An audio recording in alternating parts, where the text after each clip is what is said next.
Okay, ladies and gentlemen, let's talk about the Hinge theorem. This is one of our final triangle inequalities. But unlike our previous triangle inequalities said the longest side had to be across from longest side had to be across from the biggest angle. And we had the shortest side had to be across from the shortest angle. And then we talked about how if you had three sides, that the longest side had to be smaller than the sum of the two other sides, and that the shortest side had to be longer than the difference between those two sides. So we had a couple triangle inequalities already, but what we're going to talk about today is the Hinge theorem, and it involves two separate triangles. And it's going to involve two triangles that have two sides congruent. So those two sides are congruent. Those two sides are also congruent. So by having two sets of congruent sides, we can now begin making triangles. But you'll notice the triangles are not necessarily going to be congruent, because I could have one set of sides with a big fat wide angle between them, making a big obtuse triangle, or we could have an acute angle between the two, making it a very small angle. The reason this is called a Hinge theorem is because these sides are to bend as if attached by a hinge. Now, I happen to have a hinge here.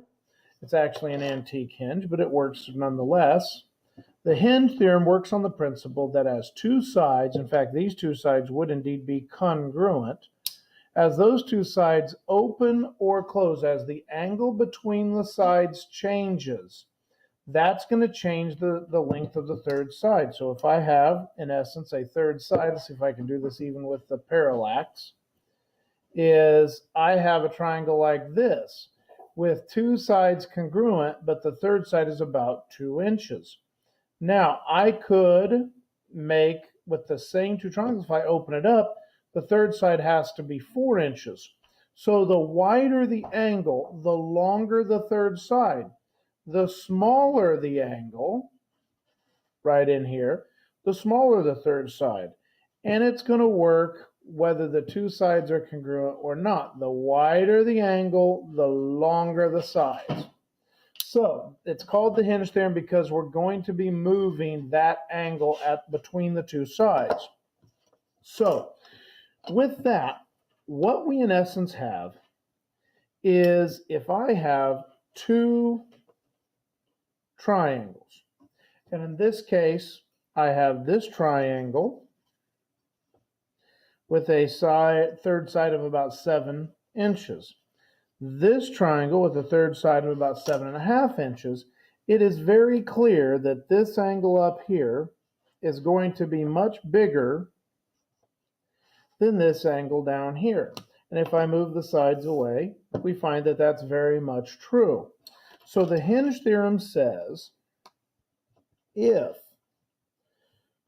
two sets of congruent sides have an included angle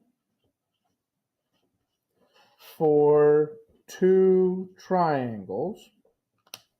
So again, two sides, the angle's included, meaning the angle's between them.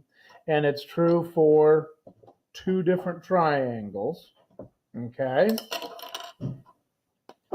Then the triangle with the larger angle will have the larger third side.